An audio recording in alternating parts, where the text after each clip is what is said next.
Hello everyone. Today we are starting with chapter contract costing. Contract costing एक specific order costing है और आपने अभी तक जो कॉस्टिंग पढ़ी है वो थी यूनिट कॉस्टिंग। तो सबसे पहले हमें यह समझना होगा कि यूनिट कॉस्टिंग में और स्पेसिफिक ऑर्डर कॉस्टिंग में क्या अंतर होता है। आपने एक कंपनी का नाम सुना होगा रोटोमैक, जो पेन बनाती है और बोलती है लिखते लिखते लव हो जाए। यह कंपनी साल भर में लाखों करोड़ यूनिट पेन की बनाती है। पता है लागत कैसे निकालती है? एक यूनिट की, कि एक यूनिट ऑफ पेन कितने का पड़ता है उनको। फिर वो अकॉर्डिंगली अपनी प्रॉफिट मार्जिन जोड़ते हैं और उसे बेचते हैं। स्पेसिफिक ऑर्डर कॉस्टिंग क्या है? मैंने रोटोमैक कंपनी में बात की और उनसे कहा कि मेरे लिए आप 1000 यूनिट पेन की बनाइए या 10,000 यूनिट पेन की बनाइए और उस पे स्टडी एट होम लिखिएगा। रोटोमैक मत लिखिएगा, स्टडी एट होम लिखिएगा, उसका लोगो लगाइएगा। और कुछ स्पेसिफिकेशन भी मैंने चेंज की। मैंने कहा आप जो उस पे ढक्कन लगाते हो ना, उसमें जो मटेरियल यूज करते हो उसकी क्वालिटी बहुत हाई होती है। मेरे पेन में ढक्कन की, कैप की पेन के आप क्वालिटी थोड़ी सी लो कर लेना। ठीक है, कुछ हमने चेंजेस भी किया, मॉडिफिकेशन भी उनको बताया और उनको बताया कि रोटोमैक की जगह क्या लिखना है, उस पर स्टडी एट होम लिखना है। और उनको मैंने 1000 यूनिट का ऑर्डर दिया। तो अब पता है वो एक यूनिट की कॉस्ट नहीं निकालेंगे, उन्हें मुझे 1000 यूनिट ऑफ पेन देनी है। वो पूरे लॉट की कीमत निकालेंगे कि 1000 यूनिट ऑफ पेन बनाने की क्या लागत है। राइट? तो जब एक पूरे लॉट की, एक पूरे कॉन्ट्रैक्ट की कीमत निकाली जाती है तो उसे कहा जाता है specific order costing. I am repeating again, unit costing क्या है? जब एक यूनिट की लागत निकाली जाती है। और एक यूनिट की लागत कब निकाली जाती है? जब कंपनी अपने हिसाब से प्रोडक्ट बनाती है और मार्केट में बेचती है। कस्टमर के हिसाब से नहीं, अपने हिसाब से प्रोडक्ट बनाती है और मार्केट में बेचती है। स्पेसिफिक ऑर्डर कॉस्टिंग क्या है? जब हम कस्टमर की स्पेसिफिक रिक्वायरमेंट लेते हैं, हम अपने हिसाब से माल नहीं बनाते, हम कस्टमर की रिक्वायरमेंट के हिसाब से माल बनाते हैं। तो कस्टमर मुझे जितना कॉन्ट्रैक्ट वॉल्यूम देता है, मुझे 1000 यूनिट का ऑर्डर देता है, तो हम 1000 यूनिट की एक साथ कीमत निकालते हैं। तो इसे कहा जाता है स्पेसिफिक ऑर्डर कॉस्टिंग। ध्यान दीजिएगा, मैं कॉन्ट्रैक्ट कॉस्टिंग अभी नहीं बता रहा। Contract costing is a type of specific order costing. तो पहले चर्चा कर रहा हूं कि स्पेसिफिक ऑर्डर कॉस्टिंग क्या होती है। तो क्लियर है यहां तक की बात? अभी तक हम लोग कर रहे थे यूनिट कॉस्टिंग, जहां पे एक यूनिट की कीमत निकाली जाती है, कंपनी अपने हिसाब से प्रोडक्ट बनाती है और एक यूनिट की कीमत निकालती है। स्पेसिफिक ऑर्डर कॉस्टिंग वो होती है जहां पे कस्टमर स्पेसिफिक रिक्वायरमेंट अपनी बताता है, कंपनी कस्टमर की स्पेसिफिक रिक्वायरमेंट के हिसाब से माल बनाती है और कस्टमर ने जिस साइज का ऑर्डर दिया है उस पूरे साइज का एक बार में लागत निकालती है। क्लियर है इतनी बात? आइए अब नोट करते हुए साथ में बात करेंगे।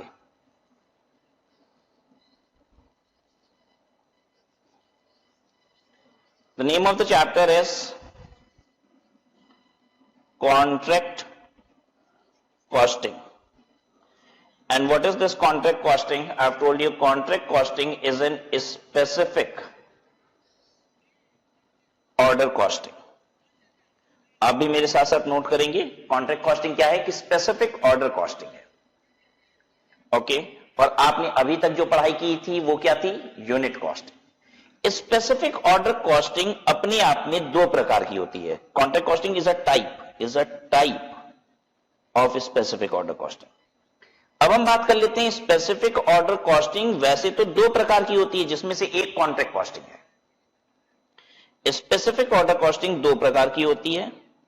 One is short duration specific order costing, short duration, और दूसरी लॉन्ग ड्यूरेशन।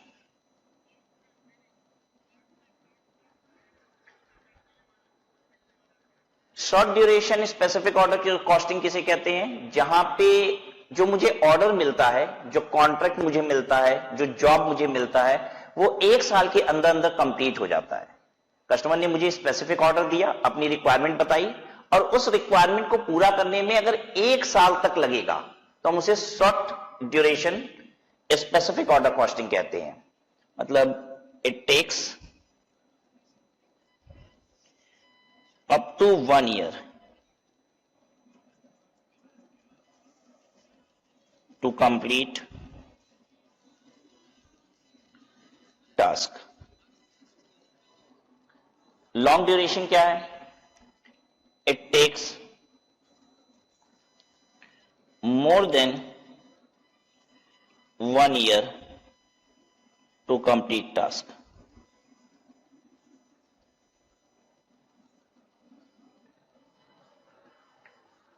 शॉर्ट ड्यूरेशन की जो स्पेसिफिक ऑर्डर कॉस्टिंग होती है उसे कहा जाता है job and batch costing, right. And student, ये जो लॉन्ग ड्यूरेशन वाली स्पेसिफिक ऑर्डर कॉस्टिंग होती है ना, इसी को कहा जाता है कॉन्ट्रैक्ट कॉस्टिंग। अब आपको समझ में आ गया होगा कि कॉन्ट्रैक्ट कॉस्टिंग क्या चीज है, कहां पे यूज होनी है। क्लियर है इतनी बात? जहां पे 1 साल से अधिक लग जाता है, मतलब कस्टमर ऐसी रिक्वायरमेंट बता रहा है जिसे बनाने में 1 साल से अधिक लग जाएगा। अब ये क्या चीज होता है? जो कॉन्ट्रैक्टी है, जिसको टास्क करवाना है अपना, वो कहता है मॉल बनाने को। पता है, कोई अगर मॉल बनाने का कॉन्ट्रैक्ट देगा मुझे, तो मुझे 1 साल से अधिक लगेगा बनाने में। कोई मुझे कॉमर्शियल कॉम्प्लेक्स बनाने को कहता है, कोई मुझे फैक्ट्री बिल्डिंग बनाने को कहता है, तो ये 1 साल से लंबा समय लगने वाला कॉन्ट्रैक्ट है। इसे हम क्या कहेंगे? इसे हम कहेंगे this is a long duration specific order costing. और यहां पे जो टेक्निक अप्लाई होगी वो होगी कॉन्ट्रैक्ट कॉस्टिंग। और भी चीजें होती हैं। ऑयल रिग्स, ऑयल रिग समझते हैं आप? ये बड़ा वाला जहाज है जिसपे ड्रिलिंग के, पेट्रोल डीजल की ड्रिलिंग के पूरे ऑपरेटर्स होते हैं। आप ऐसे समझ लीजिए, ये जहाज पे, समुद्र के जहाज पे चलता फिरता एक शहर है। इतना बड़ा होता है ऑयल रिग। एक ऑयल रिग क्या करती है? समुद्र में जाती है, करीब उस पे 150, 200, 250 वर्कर्स होते हैं। पूरा पेट्रोल ड्रिलिंग का ऑपरेटर्स होता है, वो समुद्र में जाके पेट्रोल डीजल निकालते हैं। पूरा ड्रिलिंग का ऑपरेटर्स होता है। और ये जब ऑयल रिग जाती है ना समुद्र में, तो 2 दिन 4 दिन के लिए नहीं जाती है। ये जाती है तो 60 दिन, 70 दिन तक, 100 दिन तक लगातार काम करेंगे। तो आप सोचिए, 100 दिन तक 200 लेबर का, 250 लेबर का खाना पीना सब कुछ होता है उस पे, राइट। तो इतनी सारी चीजें, ये आप ऐसे समझ लीजिए इतनी बड़ी शिप है कि आप ऐसा कह सकते हैं कि ये चलता फिरता एक शहर है, ठीक है। या फिर अगर चलता फिरता शहर नहीं कहो तो एक छोटा गांव तो कह ही सकते हैं कि चलता फिरता समुद्र पे एक छोटा गांव है। ये होती है ऑयल रिग्स। अच्छा, एक बात और बताता हूं तो आपको समझ में आ जाएगा कि ऑयल रिग कितनी बड़ी चीज है। हमारी किसी भी हिंदुस्तान की कंपनी के पास ऑयल रिग अपना नहीं है। किसी भी हिंदुस्तानी कंपनी के पास, पेट्रोल डीजल एक्सट्रैक्ट करने वाली कंपनियों के पास ऑयल रिग अपना नहीं है। हमारे पास बड़ी बड़ी पेट्रोल डीजल वाली कंपनियां हैं, ठीक है, जिसमें एक रिलायंस भी है। किसी के पास अपना ऑयल रिग नहीं है, वो किराए पर विदेश से आती है, ठीक है। ये मल्टी बिलियन रुपीस की होती है। जब ऑयल रिग किसी को बनवाना होता है, मान लीजिए मैं ऑयल रिग बनाता हूं, कोई मेरे पास आएगा ऑयल रिग बनवाने के लिए, ठीक है। तो अब मैं जब उसका कॉन्ट्रैक्ट पूरा करूंगा तो मुझे बहुत समय लगेगा। ये तुरंत 2-4 दिन में तैयार थोड़ी ना हो जाएगा। इतनी बड़ी शिप बनानी है, ये 2-4-5 साल लगेंगे इसमें बनाने में। और ये स्पेसिफिक ऑर्डर कॉस्टिंग होगा, कस्टमर अपने हिसाब से बताता है।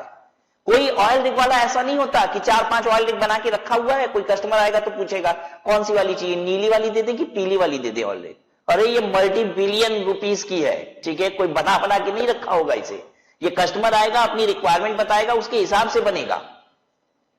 क्लियर है बात सबको? तो यहां पे क्या अप्लाई होगा? Contract costing. तो फिर से मैं रिपीट करता हूं, कॉन्ट्रैक्ट कॉस्टिंग कहां पे अप्लाई होता है? कॉन्ट्रैक्ट कॉस्टिंग एक स्पेसिफिक ऑर्डर कॉस्टिंग है, जहां पे जो कॉन्ट्रैक्ट मिल रहा है वो एक लंबे ड्यूरेशन का है, इमीडिएट कंप्लीट नहीं हो जाएगा, उसे कंप्लीट करने में समय लगेगा। तो जो सिविल कंस्ट्रक्शन वाले काम होते हैं वो लंबे समय वाले होते हैं।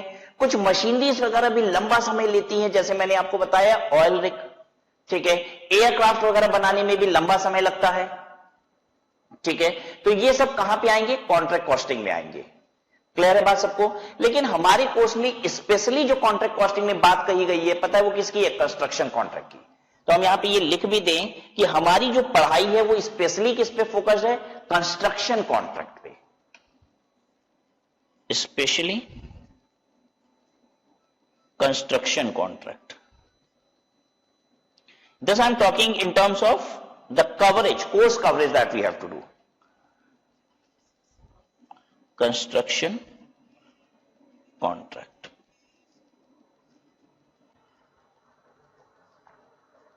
क्लियर? आइए अब हम लोग शुरू करते हैं। सबसे पहला काम कॉन्ट्रैक्ट डिफाइन कर लेते हैं। कॉन्ट्रैक्ट कॉस्टिंग लगाना है तो पहले समझ लेते हैं कॉन्ट्रैक्ट क्या होता है। कॉन्ट्रैक्ट इज अंडरटेकन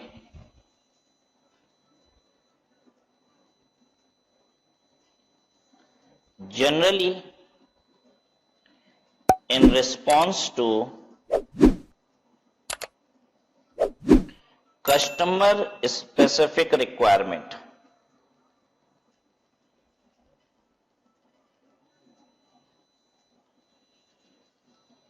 आप भी मेरे साथ पैरेलली नोट कर रहे हैं। It is of longer duration, large size and involve huge cost।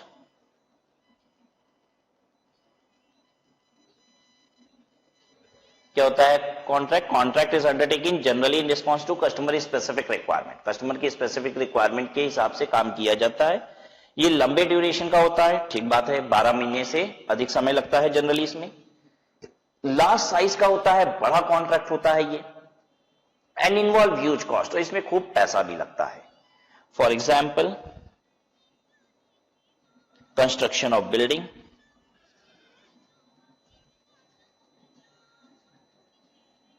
ठीक है। दूसरा हो सकता है मैन्युफैक्चरिंग ऑफ ऑयल रिग्स, जो मैंने बताया जिससे पेट्रोल डीजल वगैरह एक्सट्रैक्ट किया जाता है। ये एक बड़ी जहाज होती है, ड्रिलिंग के पूरे ऑपरेटर्स होते हैं इस पे। हालांकि हमारी कोर्सेज में सिर्फ और सिर्फ फोकस किस पे है? कंस्ट्रक्शन कॉन्ट्रैक्ट पे, राइट। कॉन्ट्रैक्ट में दो पार्टी होती है, एक है कॉन्ट्रैक्टर और दूसरा है कॉन्ट्रैक्टी। आई होप आपको समझ में आता है कॉन्ट्रैक्टर किसे कहेंगे और कॉन्ट्रैक्टी किसे कहेंगे। कॉन्ट्रैक्टर वो बंदा है जो काम करेगा, और कॉन्ट्रैक्टी कौन है? वो जो काम करवा रहा है, ठीक है, जिसको काम चाहिए था, जो पैसे देगा, वो कॉन्ट्रैक्टी है। कॉन्ट्रैक्टर वो बंदा है जो टास्क परफॉर्म करेगा, परफॉर्म्स टास्क, काम करेगा। कॉन्ट्रैक्टी कौन है? वो जो पैसे देगा, ये पेमेंट करता है।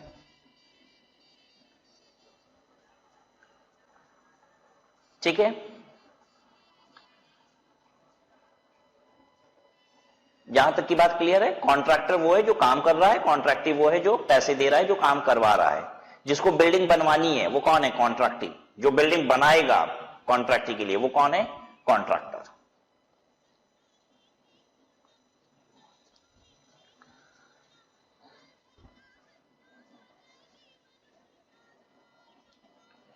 कॉन्ट्रैक्ट विल इन्वॉल्व, या फिर इसको ऐसे लिखते हैं, contractee will make payment to contractor, contractee will make payment to contractor over the period of contract in proportion to the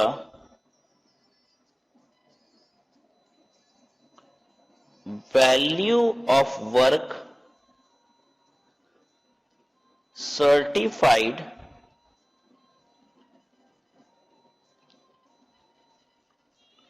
by the valuer of contractee. इस लाइन को लिखिए, इस लाइन में बहुत सारे मतलब छिपे हैं। क्या लिखा हम लोग ने? Contractee will make payment to contractor over the period of contract in proportion to the value of work certified by the valuer of contractee. क्या मतलब है मैं समझाता हूं। जैसे क्या होता है कि मैंने किसी को बिल्डिंग कंस्ट्रक्शन का कॉन्ट्रैक्ट दिया और ये टोटल कॉन्ट्रैक्ट था 50 लाख रुपए का। तो अब एक बात बताइए मुझे मैं 50 लाख रुपए की पेमेंट उसे कब करूंगा? मैंने किसी कॉन्ट्रैक्टर को काम दिया कि बिल्डिंग मेरी पूरी बनानी है, 50 लाख रुपए मैं पेमेंट करूंगा, तो ये पेमेंट कब देना है मुझे? कॉन्ट्रैक्ट करते समय दे दें, कॉन्ट्रैक्ट पूरा खत्म हो जाएगा तब देंगे 50 लाख रुपया? कैसे देना है कॉन्ट्रैक्ट? कॉन्ट्रैक्टर को पेमेंट मुझे कब करना है? समय समय पे पीरियोडिकली देते रहना होगा। ऐसा थोड़ी ना होगा कि पहले दिन ही मैं सारा पैसा पकड़ा दूंगा कॉन्ट्रैक्टर को, या फिर कॉन्ट्रैक्टर वेट करेगा पूरा बिल्डिंग बना लेगा 3 साल में तब जाके 50 लाख रुपए दूंगा। ऐसा नहीं होता। होता क्या है, पीरियोडिकली वो जितना काम करते जाता है उसके हिसाब से पेमेंट लेते जाता है। ठीक है, पहले से बात हो जाती है। किस कदर बात होती है? जैसे मैं उसको बताता हूं कि देखिए एक बिल्डिंग बनानी है, ये 3 फ्लोर की बिल्डिंग होगी, ऐसी ऐसी स्पेसिफिकेशन होगी, मतलब सारी चीजें बात हो गई हैं। ठीक है, क्या साइजेस होंगी, कैसे बनेगा, मतलब पूरी डिजाइन उसको दे दिया गया है, फुल डिजाइन उसको दे दिया गया है, और सौदा हो गया है कितने रुपए में? 50 लाख रुपए में ये बिल्डिंग तैयार कर दी है। ठीक है, फिर उसके बाद पेमेंट की डेट्स डिसाइड हो जाती हैं। जैसे मान लीजिए ये बिल्डिंग तैयार होगी फॉर एग्जांपल 3 सालों में, मान लीजिए। ठीक है, तो अब यहां पे डिसाइड हो जाता है कि हर क्वार्टर पे या फिर हर महीने की आखिरी तारीख को जितना काम हो चुका होगा, ठीक है, उसके हिसाब से पेमेंट कर दी जाएगी। ठीक है, जितना काम हो चुका होगा उसके हिसाब से पेमेंट कर दी जाएगी। इसका क्या मतलब है? जितना काम हुआ है उतनी की पेमेंट नहीं करेंगे, उसके हिसाब से कुछ पेमेंट कर देंगे। इसका मतलब क्या है? जब भी कॉन्ट्रैक्ट होता है तो कॉन्ट्रैक्टर कॉन्ट्रैक्टी के बीच में यह डिसाइड कर लिया जाता है कि कुछ पैसा हमेशा रोका जाएगा, उसे कहा जाता है रिटेंशन मनी। कुछ पैसा हमेशा रोक लिया जाएगा। फॉर एग्जांपल डिसाइड हुआ है कि रिटेंशन मनी कितनी होगी? 10%। एक एक वर्ड पे ध्यान दीजिए, रिटेंशन बोल रहा हूं तो ध्यान दीजिए रिटेंशन मनी क्या होता है। रिटेंशन मनी कितनी होगी? मैंने बोला 10%। और ये पूरा कॉन्ट्रैक्ट कितने का है? 50 लाख रुपया। इसका मतलब यह है कि जब 5 लाख रुपए का काम हो चुका होगा तो 5 लाख रुपया नहीं दिया जाएगा। 5 लाख रुपए में से 10% यानी कि 50,000 रुपए रोक लिया जाएगा। सिर्फ 4,50,000 4,50,000 पे किया जाएगा। जिस दिन 10 लाख रुपए तक का काम हो चुका होगा तो पूरी 10 लाख रुपए की पेमेंट नहीं दे दी जाएगी। 10 लाख का 10% 1 लाख रुपए रोक लिया जाएगा और 9 लाख की पेमेंट होगी। हमेशा कुछ मनी रिटेन किया जाएगा। देखिए ऐसा होता भी है। मैं आपको बहुत सिंपल टर्म से बताता हूं। जैसे मान लीजिए आप डेली मजदूर लेके आते हो काम के लिए, ठीक है, डेली वाले मजदूर को लेके आते हो आप काम के लिए, और 1 हफ्ते तक आपको उससे काम कराना है। और वो जो डेली वाला मजदूर है उसकी 1 दिन की मजदूरी होती है 500 रुपए। तो जब, और आपको काम कितने दिन कराना है? भी 1 हफ्ते तक लगातार उससे काम कराना है। तो पहले दिन जब वो काम कंप्लीट कर लेता है, अपना जाने लगता है, तो आप उसको 500 रुपया नहीं देते हो। पता है आप कितना देते हो उसको? 400 रुपए पकड़ा देते हो, 100 रुपए होल्ड कर लेते हो, इसलिए ताकि वो कल भी आए और काम करे। और जिस दिन 7वें दिन आपका काम पूरा हो जाता है, वो जा रहा है, तो जितना पैसा आप रोके होते हो वो सारा दे देते हो। यही काम कॉन्ट्रैक्ट में भी होता है कि हम कॉन्ट्रैक्टर को जितना काम कर लेता है उतने पैसे नहीं देते हैं, कुछ पैसे रोक लेते हैं। अब ये रिटेंशन मनी 10% मैंने एग्जांपल लिया है, वो कॉन्ट्रैक्ट में डिसाइड होगा। ये कॉन्ट्रैक्टर कॉन्ट्रैक्टर मिलकर डिसाइड करेंगे कि कितना पैसा रोका जाएगा। ठीक है, अब देखिए क्या होता है। ये 3 फ्लोर की बिल्डिंग थी, ऐसा ऐसा डिसाइड हो गया, 50 लाख रुपए उसका देना है। ठीक है, अभी कॉन्ट्रैक्टर ने इतना काम कर लिया है। देखिए अभी पहले फ्लोर की छत भी नहीं डाली है, दीवार वाल खड़ी हो गई है, फाउंडेशन रेडी हो गया है, दीवारें खड़ी हो गई हैं, इतना काम हो गया है। ठीक है, तो अब मुझे क्या करना है? जितने वैल्यू का ये काम, पूरा वैल्यू ये 100% काम हो जाएगा तो कितने रुपए का काम होगा? 50 लाख रुपए का। अब ये काम कितना परसेंटेज है? अब ये बात आती है कि ये काम कितना परसेंटेज है। ठीक है, कॉन्ट्रैक्टर ने कहा कि ये काम जो है 25% है। अब ये काम कितना है? 25% है। तो यानी अब मुझे 25% पेमेंट कितनी होती है कॉन्ट्रैक्ट प्राइस की? ये 50 लाख रुपए को कहा जाता है कॉन्ट्रैक्ट प्राइस। जितने में सौदा होता है आपका, पूरे कॉन्ट्रैक्ट का जो प्राइस डिसाइड होता है उसे कहते हैं कॉन्ट्रैक्ट प्राइस। 100% काम होने का 50 लाख रुपया होता है। 25% काम होने का कितना हुआ? 12,50,000। 12,50,000। रिटेंशन मनी है 10%। 10% पैसा रोक लेना है, यानी 10% 12,50,000 का कितना हुआ? 1,25,000 रुपया। ये रोक लेना है। तो कितना देना है? 11,25,000 रुपया।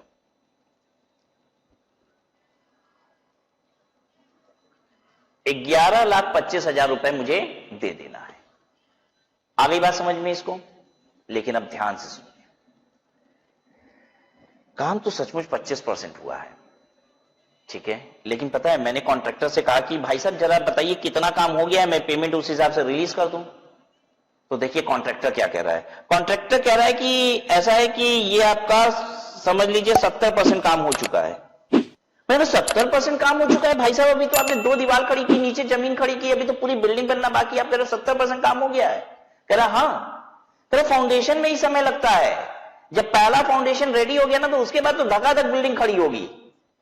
कह रहा 70% काम हो चुका है भाई साहब, अब मुझे एक काम करिए, आप पेमेंट रिलीज कीजिए।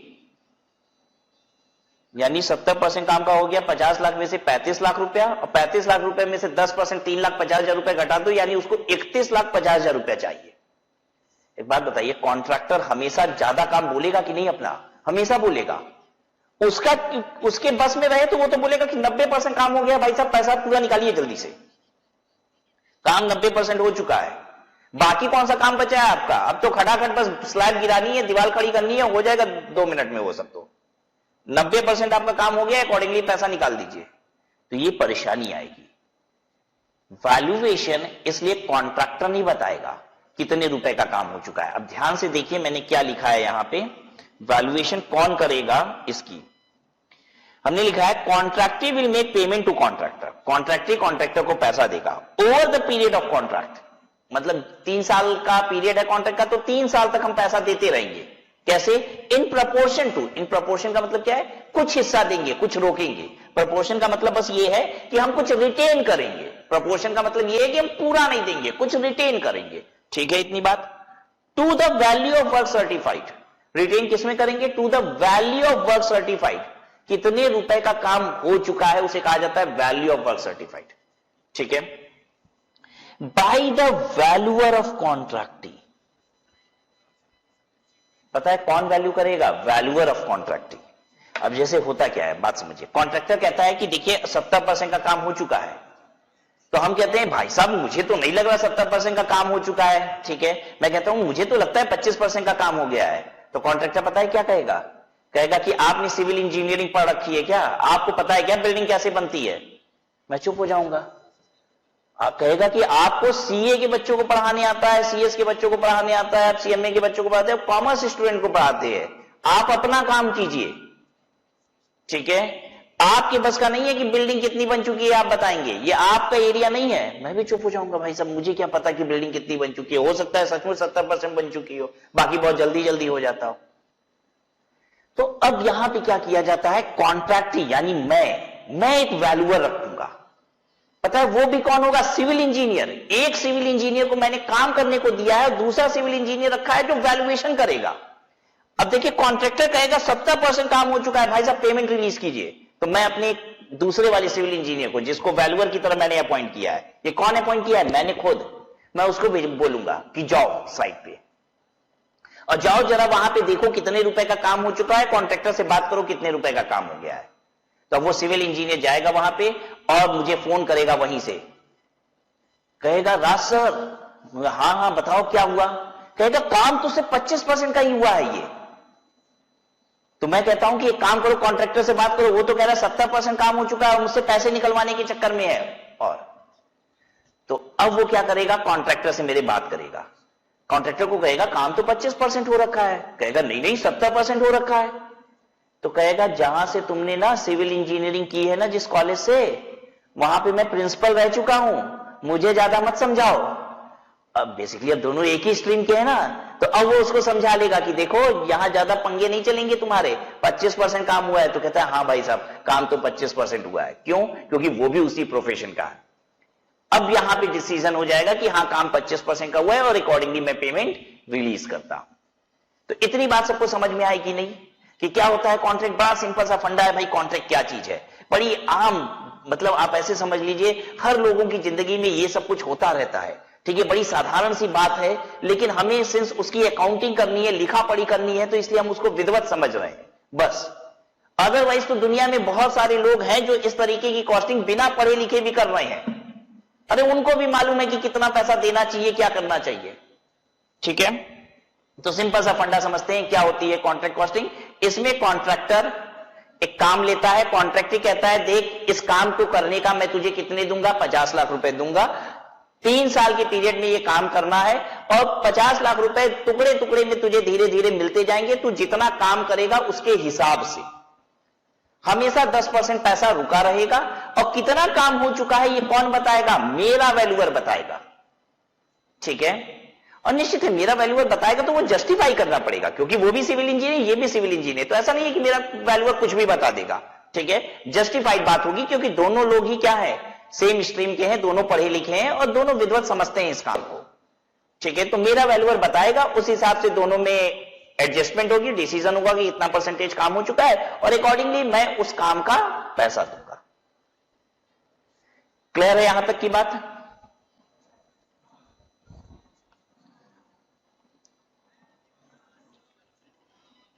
जितना परसेंटेज काम हो चुका होता है उसे कहा जाता है stage of completion.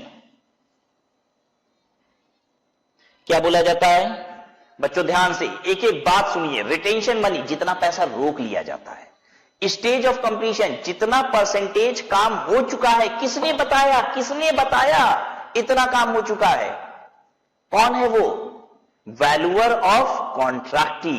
Valuer of कॉन्ट्रैक्टी जितना काम बताता है कि हो गया है उसे कहा जाता है स्टेज ऑफ कंप्लीशन। हमारे एग्जांपल में स्टेज ऑफ कंप्लीशन कितना, ये तो लड़ाई हो रही थी 70% वाली, वो तो कॉन्ट्रैक्टर बेवकूफ बना रहा था मुझे, मैंने अपना वैल्यूअर भेजा बस तुरंत लाइन पे आ गया, 25% काम हुआ है। तो स्टेज ऑफ कंप्लीशन हमारे एग्जांपल में था 25%। ठीक है, अब एक नया टर्म सीखिए, बहुत सुंदर term, value of work certified. क्या होता है value of work certified?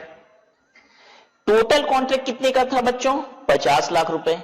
50 lakh रुपए का 25% काम हो चुका है, ये हो गया 12,50,000 रुपए। इसे कहा जाता है वैल्यू ऑफ वर्क सर्टिफाइड। कोई तकलीफ? What is value of work certified? जितने वैल्यू का काम हो चुका है। किसने बताया इतने वैल्यू का काम हो चुका है? Valuer of contractee. Valuer of contractee basically stage of completion बताया, और जब हमने स्टेज ऑफ कंप्लीशन को कॉन्ट्रैक्ट प्राइस में मल्टीप्लाई कर दिया, what is this 50 lakh? 50 lakh is contract price, and when I multiplied contract price by stage of completion, तो मुझे क्या मिल गया? मुझे मिल गया वैल्यू ऑफ वर्क सर्टिफाइड। ठीक है, अब मैं आपसे एक बात जानना चाहता हूं, अब आप बताएंगे, देखिए। ठीक है, क्योंकि ऐसा नहीं है कि इसमें कोई बहुत बड़ी चीज है, बिल्डिंग तो वो भी बनवा लेते हैं जिन्होंने कॉन्ट्रैक्ट कॉस्टिंग नहीं पढ़ी है। ठीक है, तो अब आप बताएंगे अपना कॉमन सेंस लगा के कि ये जो काम है ये 12,50,000 रुपए की वैल्यूएशन की गई है, कॉन्ट्रैक्टर इस काम को कर रहा है। कॉन्ट्रैक्टर का कितना खर्चा लगा होगा इस काम में? इसने इतना काम कर दिया ना, कॉन्ट्रैक्टर ने इतना काम कर दिया है, कॉन्ट्रैक्टर का खर्चा कितना लगा होगा? 12,50,000 रुपया? ऑब्वियसली नहीं, 12,50,000 थोड़ी ना लग गया होगा। 12,50,000 रुपए की वैल्यू का काम हो चुका है, ऐसा दिख रहा है, तो वो वैल्यूएशन किसके हिसाब से हो रही है? 50 लाख रुपया। एक बात बताइए, आज 25% काम हुआ है, एक दिन 100% भी हो जाएगा ना, बनते बनते ये बिल्डिंग पूरी बन जाएगी ना, ये पूरी बिल्डिंग खड़ी होगी ना एक दिन। तो जिस दिन पूरी बिल्डिंग खड़ी हो जाएगी, कॉन्ट्रैक्टर का क्या 50 लाख रुपया लग चुका होगा? बिल्कुल नहीं। अरे बेसिकली वो भी तो अपनी प्रॉफिट जोड़ के बताया है, हो सकता है उसने पहले ही एस्टिमेट कर रखा है, पूरी बिल्डिंग बनाने में 40 लाख का खर्चा लगेगा, 10 लाख रुपए उसका प्रॉफिट है।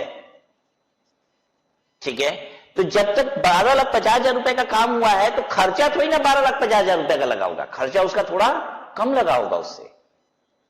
क्लियर बात? हाँ भाई, एक्सेप्शनल केसेस हो सकते हैं, आप ये नहीं कह सकते कि हाँ 12,50,000 रुपया से कम खर्चा लगना ही चाहिए। 12 लाख रुपए से कम खर्चा जनरली लगता है, हम ये बात कर रहे हैं। अरे किसी किसी कॉन्ट्रैक्ट में कॉन्ट्रैक्टर को घाटा भी होता होगा। ठीक है, तो हम वो बात नहीं कर रहे हैं, जनरली तो प्रॉफिट में ही काम करेगा ना बंदा। ठीक है, 2-4% केसेस में घाटे भी होते होंगे, तो वहां पे शायद कॉस्ट बढ़ जाती होगी, लेकिन जनरली क्या होना चाहिए कि 12,50,000 रुपए की जब वैल्यू ऑफ वर्क सर्टिफाइड है तो निश्चित है उसकी लागत, उसका खर्चा जो है कॉन्ट्रैक्टर का अभी कम बैठा होगा, तभी तो वो कमा रहा है। एक दिन पूरी बिल्डिंग तैयार हो जाएगी तो खर्चा 50 लाख नहीं हो जाएगा, पूरी बिल्डिंग तैयार हो जाएगी तो भी खर्चे 50 लाख रुपए से कम ही रहेंगे, उसको 50 लाख रुपए मिलेंगे, कुछ उसका मार्जिन होगा उसमें। अब ठीक है, इतनी बात समझ में आ रही है। जितना खर्चा इसको बनाने में अभी तक लगा है, बहुत ध्यान से बच्चों, बहुत ध्यान से, एक एक छोटी छोटी बात बहुत इंपॉर्टेंट है, क्योंकि एक टर्म भी आप भूल गए तो मजा नहीं आएगा अकाउंटिंग करने में। कॉस्टिंग करनी है पूरी इसकी।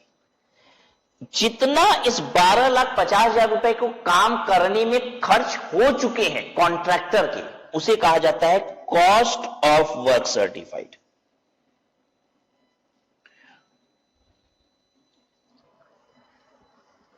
कौन बता पाएगा cost of work certified? Contractor. और ये कॉन्ट्रैक्ट कॉस्टिंग किसके लिए होती है पहले तो ये भी समझ लीजिए। कॉन्ट्रैक्ट कॉस्टिंग कौन कर रहा है? कौन लागत निकाल रहा है? अरे जो काम कर रहा है, कौन? कॉन्ट्रैक्टर। कॉन्ट्रैक्टर की ये कॉस्टिंग है। ध्यान दीजिएगा, इसमें कॉन्ट्रैक्टिंग का कहीं कोई लेना देना नहीं है, ठीक है। हां, कुछ फिगर कॉन्ट्रैक्टिंग की वजह से आती है, इसलिए हम उसकी बात कर रहे हैं, नहीं तो ये कॉस्टिंग किसके बुक्स ऑफ अकाउंट्स में हो रही है? ये कॉस्टिंग पूरी पूरी किसके अकाउंट्स में हो रही है? कॉन्ट्रैक्टर के, ठीक है। तो this is cost of work certified. इसका खर्चा, इस काम को करने का अभी तक का कॉन्ट्रैक्टर का खर्चा, इस काम को करने में कॉन्ट्रैक्टर का मान लेते हैं 9 लाख रुपया लगा है अभी तक, ठीक है। ये वैल्यू ऑफ वर्क सर्टिफाइड कौन बताया है? ये कौन बताया है? बताइए जल्दी से। कॉन्ट्रैक्टी बताया है। क्यों? क्योंकि स्टेज ऑफ कंप्लीशन कितने ने बताया है? कॉन्ट्रैक्टी ने बताया है। मैं बार बार एक ही बात को रिपीट कर रहा हूं क्योंकि मैं चाहता हूं कि आप परफेक्ट तरीके से इन चीजों को याद कर ले। कॉस्ट ऑफ वर्क सर्टिफाइड ये कौन बता पाएगा? ये कॉन्ट्रैक्टर बता पाएगा। ये कॉन्ट्रैक्टी के बस का थोड़ी ना है। वो बताएगा कि मेरा कितना खर्चा लगा है, वो अपनी अकाउंटिंग में बताएगा, कॉन्ट्रैक्टी को थोड़ी ना बताएगा, वो अपने अकाउंट्स बनाएगा इससे, ठीक है। Cost of work certified is जितना पैसा इस काम में लगा है, ठीक है। अब अगली बात हम लोग समझते हैं। Contract costing involves estimation of WIP at the end of each year। मैं समझाता हूं ये क्या बात है।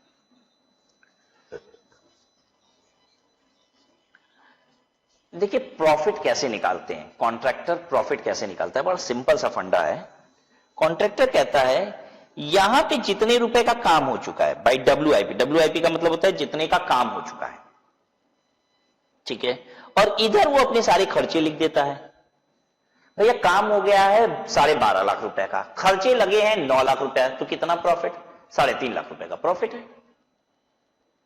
ठीक है। बहुत सिंपल सा फंडा है, एकदम क्लियर करिए अपना दिमाग। प्रॉफिट का मतलब क्या है? प्रॉफिट का मतलब है जितने रुपए का काम हो चुका है माइनस जितना खर्चा लग चुका है, ठीक है। जितने रुपए का काम हो चुका है उसे कहते हैं WIP। लेकिन आप कहेंगे सर जितने रुपए का काम हो चुका है वो तो वैल्यू ऑफ वर्क सर्टिफाइड था। नहीं, ध्यान दीजिए, ध्यान दीजिए, थोड़ा सा अंतर है। WIP और वैल्यू ऑफ वर्क सर्टिफाइड क्या है? देखिए, वैल्यू ऑफ वर्क सर्टिफाइड कौन बताता है? कॉन्ट्रैक्टी बताता है, ठीक है। और कॉन्ट्रैक्टी जो वैल्यूएशन होती है वो हर दिन नहीं बताता। मतलब मान लीजिए फाइनेंशियल ईयर 1 अप्रैल से शुरू होकर 31 मार्च खत्म हो रहा है, तो वो 1 अप्रैल को भी जाएगा बताने, 2 अप्रैल को भी जाएगा, 3 अप्रैल को भी जाएगा, ऐसा नहीं होता। वो पीरियोडिकली कभी कभी जाता है, ठीक है। उससे तय हो जाता है कि देखो भाई कॉन्ट्रैक्टी, तुम इस तारीख को जाके वैल्यूएशन करना। और बेसिकली वो कौन सी डेट होती है? जनरली वो वाली डेट होती है जिस दिन हमको पेमेंट देना होता है। कॉन्ट्रैक्ट में ये भी लिखा जाता है ना, अब पेमेंट भी रोज रोज थोड़ी ना दिया जाता है। मैं कॉन्ट्रैक्टी हूं, अब वो रोज रोज मुझसे पैसे थोड़ी ना मांगेगा कॉन्ट्रैक्टर। कहेगा आज देखिए 4 आने का और काम हो गया, चलिए 25 पैसा और निकालिए। अगले दिन कहेगा देखिए 58 का काम और हो गया है। समझते भी हो कि नहीं? 54 58, 25 पैसे 50 पैसे, मतलब ऐसा नहीं होता। वो पीरियोडिकली पहले से एग्रीमेंट में हो जाता है। देखो हर महीने की 15 तारीख को पैसे देंगे, जितना काम हो चुका होगा 15 तारीख को हर महीने पैसा देंगे, हर महीने की 10 तारीख को पैसा दिया जाएगा। ये सिस्टम होता है, ठीक है। तो अकॉर्डिंगली हम अपने वैल्यूअर को भी भेजते हैं। वैल्यूअर को भी रोज रोज भेज के क्यों वैल्यूएशन कराएंगे? रोज रोज पैसा थोड़ी ना देना है। वो जितनी वैल्यूएशन करेगा उसके हिसाब से मुझे पैसे देने हैं, तो जब पैसे देने हैं तब भेज देंगे। अब मान लीजिए मैं उसको वैल्यूअर को कब भेजता हूं, हर महीने की 15 तारीख को वैल्यूएशन के लिए भेजता हूं। मैं हर महीने की 15 तारीख को वैल्यूएशन के लिए भेजता हूं। अब जब वो तो हर महीने की 15 तारीख को जाता है, यानी कब कब जाता है, पहले गया 15 अप्रैल को, एक बार गया होगा वो 15 अप्रैल को, फिर गया वो 15 मई को, फिर गया 15 जून को, फिर गया 15 जुलाई को। ज्यादा मेहनत नहीं करते हैं। अब आखिरी बार साल में कब जाएगा, 15 मार्च को। अप्रैल से मार्च फाइनेंशियल ईयर, आखिरी बार हो जाएगा 15 मार्च को। उसके बाद अगले फाइनेंशियल ईयर में जाएगा 15 अप्रैल को, फिर अगला साल शुरू हो जाएगा। ठीक है, तो वो इस तरीके से जाएगा। अब वो 15 अप्रैल को जाता है, कहता है साहब 8% काम हो चुका है। हमको बोलता है 8% काम हो चुका है। ठीक है, पूरा कॉन्ट्रैक्ट कितने का था, 50 लाख। तो यानी 50 लाख का 8% होता है 4 लाख रुपए। 4 लाख रुपए का काम हो चुका है, वो ये कहना चाहता है। ठीक है, वो 15 मई को फिर गया, कहता है साहब 12% का काम हो चुका है। ठीक है, करते करते करते करते करते करते मार्च में वो जब जाता है तो बताता है साहब 80% काम हो चुका है। तो पहले तो एक ये समझ लीजिए कि जब वो 15 अप्रैल को गया, बोला 8% का काम हो चुका है, उस समय काम कितना हुआ था बताएं, फाउंडेशन रेडी हो गया था, तो उसने कहा 8% काम हो चुका है। फिर जब 15 मई को गया तो 2 दीवारें और खड़ी हो गई थी, तो उसने कहा साहब 12% काम हो चुका है। तो 12% काम का मतलब पता है क्या है, ये जो 2 दीवारें वो 12% नहीं है, पूरा काम 12% हो चुका है। यहां पे 8% काम हो चुका था 15 अप्रैल तक, यानी 50 लाख का 8% 4 लाख का काम हुआ था। अब यहां पे 15 मई तक 12% काम और हो चुका है, 8% के बाद 12% नहीं, टोटल काम 12% है। टोटल काम, ये क्यूमुलेटिव चलता है। ये जो वैल्यू ऑफ वर्क सर्टिफाइड बताया जाता है, ये क्यूमुलेटिव होता है। क्यूमुलेटिव का मतलब पुराना वाला वैल्यूएशन ऑलरेडी है नए वाले वैल्यूएशन के अंदर। ठीक है, जिस दिन वो ये कहेगा 100% काम हो चुका है, तो इसका मतलब 100% और नहीं हो गया है, 100% ही हुआ है, शुरू से लेके अभी तक का मिला के 100% हुआ है। ठीक है, जिस दिन यहां पे 15 मार्च को बोलेगा 80% काम हो गया है, का मतलब ये नहीं है 80% और हो गया है। जैसे कि इसके पहले फेब में उसने बोला था 75% हो गया है, तो 75% फिर अब 80% और हो गया, ये नहीं, 80% टोटलिटी में हो गया है। तो जो परसेंटेज ऑफ कंप्लीशन बताया जाता है, स्टेज ऑफ कंप्लीशन, ये भी क्यूमुलेटिव होता है। और इसी स्टेज ऑफ कंप्लीशन को कॉन्ट्रैक्ट प्राइस में मल्टीप्लाई कर देते हैं। ये स्टेज ऑफ कंप्लीशन जो होता है ये हमेशा क्यूमुलेटिव होता है। ठीक है, हमेशा क्यूमुलेटिव रहेगा। वो जब 25% बोल रहा तो यानी 25% टिल डेट काम हो चुका है। फिर अगली बार आएगा बोलेगा 32% काम हो गया, 32%, तो 32% टिल डेट, शुरू से लेके अभी तक 32% हुआ है, ये मतलब होता है। ठीक है, तो अकॉर्डिंगली, और इसी परसेंटेज को कॉन्ट्रैक्ट प्राइस से मल्टीप्लाई करके हम वैल्यू ऑफ वर्क सर्टिफाइड निकालते हैं, तो ये भी ऑटोमेटिक क्या है, क्यूमुलेटिव। ये भी ऑटोमेटिक क्यूमुलेटिव हो गया ये। ठीक है, कोई दिक्कत यहां तक? चलिए आइए हम लोग जो बात कर रहे थे वहां पे आए वापस से। तो अब देखिए क्या है, यहां पे वो कॉस्ट लिखिएगा अपनी पूरी पूरी 1 अप्रैल से लेके 31 मार्च तक जितना खर्चा लगा है वो सब लिख देगा यहां पे। ठीक है, और आखिरी बार कॉन्ट्रैक्टी का वैल्यूअर 15 मार्च को आया और वैल्यू करके बताया कितने रुपए का काम हो चुका है, 80%। ठीक है, तो हम बोलेंगे वैल्यू स्टेज ऑफ कंप्लीशन, आखिरी स्टेज ऑफ कंप्लीशन 80%। ठीक है, वैल्यू ऑफ वर्क सर्टिफाइड कितना, मान लो कॉन्ट्रैक्ट है 50 लाख रुपए का, तो वैल्यू ऑफ वर्क सर्टिफाइड हो जाएगा 80% इंटू 50 लाख, यानी कि कितना, 40 लाख। ठीक है, 40 लाख रुपए का काम हो गया। अब एक बात बताइए, यहां पे खर्चा तो वो पूरे साल का लिख रहा है और ये वैल्यूएशन हो रही है 15 मार्च को। मैं जानना चाहता हूं क्या कुछ काम और बिल्डिंग में ये 15 मार्च तक इतना काम हो चुका था, क्या आपको ऐसा नहीं लग रहा कि 15 मार्च 16 मार्च से 31 मार्च तक कुछ और काम भी हो चुका होगा? बिल्कुल हो चुका होगा।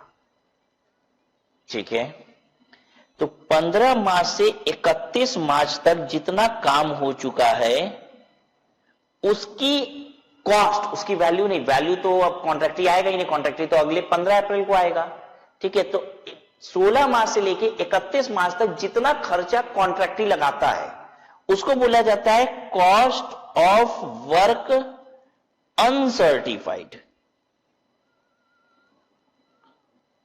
और ये मान लीजिए अभी लगा है 1 लाख रुपए का, तो हम बोलेंगे 31 मार्च को WIP पता है कितनी थी? ये जो बिल्डिंग इतनी तैयार हुई है वो कितने की है? हम कहेंगे देखो इतने काम का, बहुत ध्यान से सुनिएगा, बहुत ध्यान से सुनिएगा, पिंक कलर से कर रहे हैं, इतने काम का, तो कॉन्ट्रैक्टी का वैल्यूअर वैल्यूएशन करके गया ही है, ये कितना है? 40 लाख प्लस 1 लाख रुपए का खर्चा और लग चुका है, 1 लाख रुपए का खर्चा और लग चुका है, इतना वाला 1 लाख रुपया।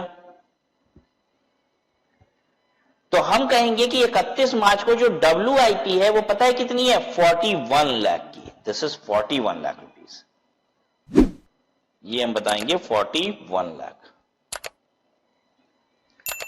तो what is WIP? WIP is value of work certified plus cost of work uncertified. Cost of work, यहां वैल्यूएशन नहीं हो रही, तो एक्चुअल जो खर्चा है बस वो जोड़ देगा कॉन्ट्रैक्टी। कहेगा 1 लाख रुपए में खर्चा और लगा चुका हूं बिल्डिंग में, इसकी वैल्यूएशन तो अब हुई नहीं है अभी, तो हम 1 लाख रुपए जोड़ देते हैं। 40 लाख रुपए की वैल्यूएशन हो चुकी है, 1 लाख रुपए का काम और कर चुकी है जिसकी वैल्यूएशन हुई नहीं है, तो 1 लाख रुपए वैल्यू और बढ़ा देते हैं। ठीक है, हालांकि उसकी एक्चुअल वैल्यू तो थोड़ी सी और ज्यादा ही होनी चाहिए, क्योंकि प्रॉफिट मार्जिन भी तो होता है। क्योंकि जब वैल्यूएशन 40 लाख रुपए इतने काम की गई थी, ध्यान दीजिए जो पिंक कलर वाला है, जो 40 लाख रुपए की काम की वैल्यूएशन की गई थी, तो क्या एक्चुअल में खर्चा 40 लाख लगा था? बिल्कुल नहीं, कम ही लगा होगा ना। ठीक है, तो what is this WIP? WIP का मतलब होता है value of work certified plus cost of work uncertified. अब बच्चों मैं एक बार और रिपीट करने जा रहा हूं, वर्क सर्टिफाइड क्या है, वर्क अनसर्टिफाइड क्या है? सर्टिफाइड का मतलब है कॉन्ट्रैक्टी का वैल्यूअर वैल्यूएशन कर गया है, आके देख गया है। अनसर्टिफाइड का मतलब होता है कॉन्ट्रैक्टी का वैल्यूअर अभी आके नहीं देखा है। अब ये यहां वैल्यू वर्ड है, यहां कॉस्ट है, ऐसा क्यों? ऐसा क्यों? अगर हम लोग यहां पे वैल्यू की जगह अगर कॉस्ट लिख दें तो बात एक ही है? नहीं, ये तो अलग चीज हो जाएगी। कॉस्ट क्या होती है? वैल्यूएशन 40 लाख की गई तो कॉन्ट्रैक्टी का जितना खर्चा लगा वो है कॉस्ट, राइट? हम लोग यहां कॉस्ट नहीं लिख रहे हैं WIP में, वैल्यू लिख रहे हैं, और जितने काम की वैल्यूएशन हुई नहीं है वहां पे तो वैल्यू पता ही नहीं है, तो इसलिए कॉस्ट ले रहे हैं। ये होता है WIP। यहां पे कॉन्ट्रैक्टर क्या करेगा? अब ये कॉन्ट्रैक्ट अकाउंट बनाया है, बाई कॉन्ट्रैक्टर जितने रुपए का काम कर दिया है वो इधर लिख देगा, इधर सारा खर्चा लिख देगा, जो बच गया वो कहेगा कि दिस इज प्रॉफिट, वो कॉस्टिंग PL में जाएगा।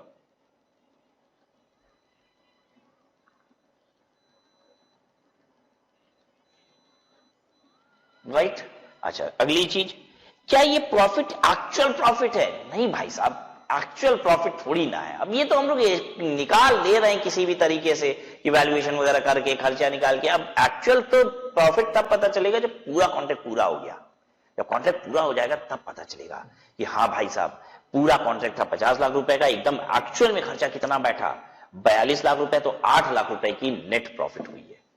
देखिए, एक्चुअल में प्रॉफिट तभी पता चलेगा जब हम पूरा कॉन्ट्रैक्ट कंप्लीट कर चुके हैं। जब तक कॉन्ट्रैक्ट कंप्लीट नहीं है, WIP स्टेज में है, तब तक हम लोग एक्चुअल प्रॉफिट नहीं जान पाएंगे, और इसलिए हम इस प्रॉफिट को बोलते हैं notional profit.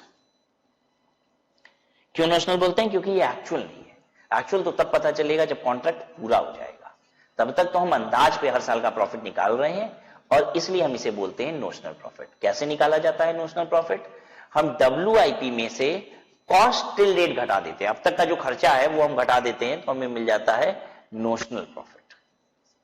I hope everybody is okay with it.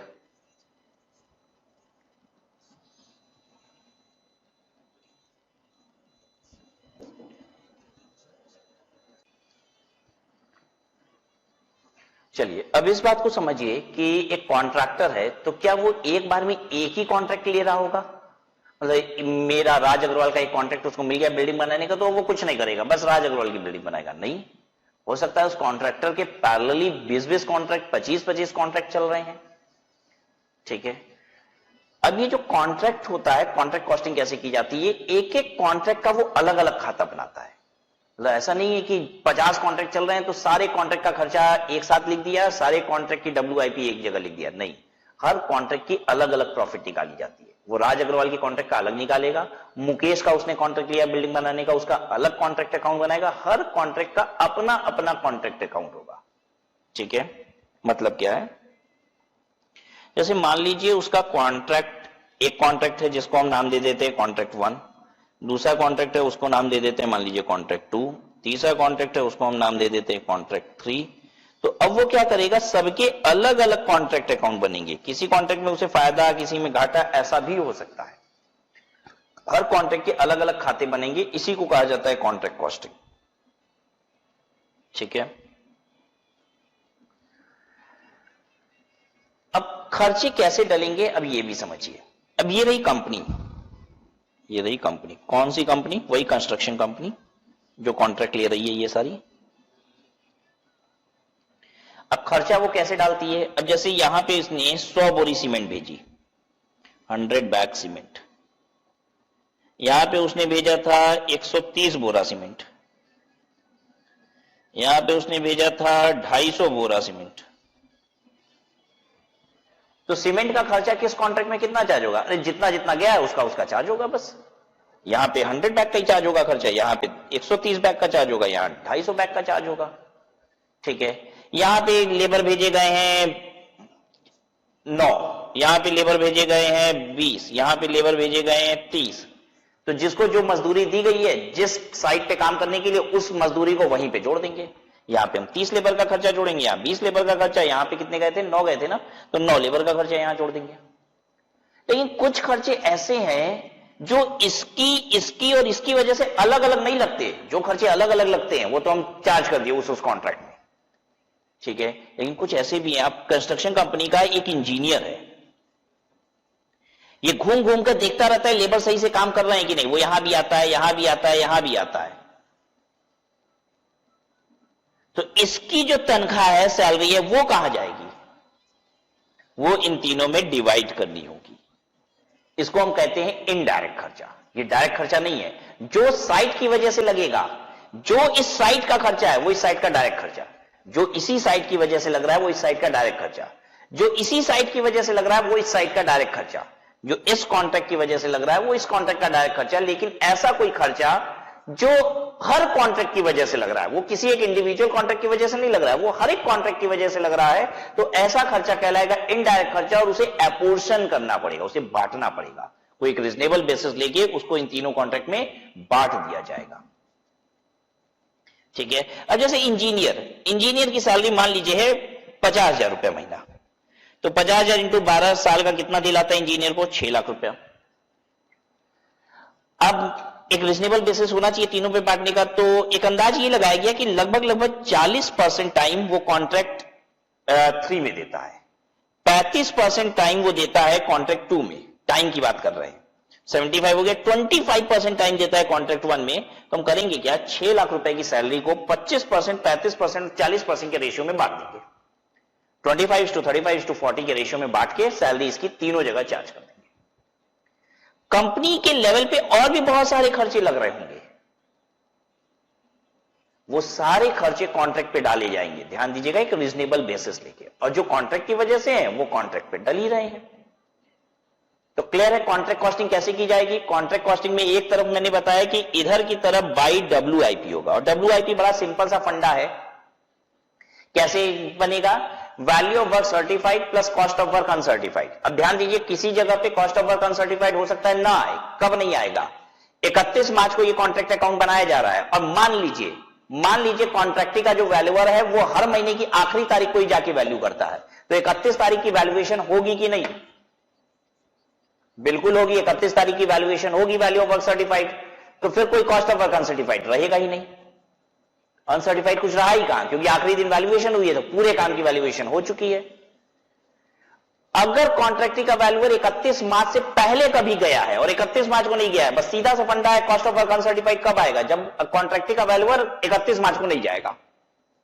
अगर कॉन्ट्रैक्टी का वैल्यूअर 31 मार्च को नहीं जाएगा तो कॉस्ट ऑफ वर्क अनसर्टिफाइड आना ही आना है।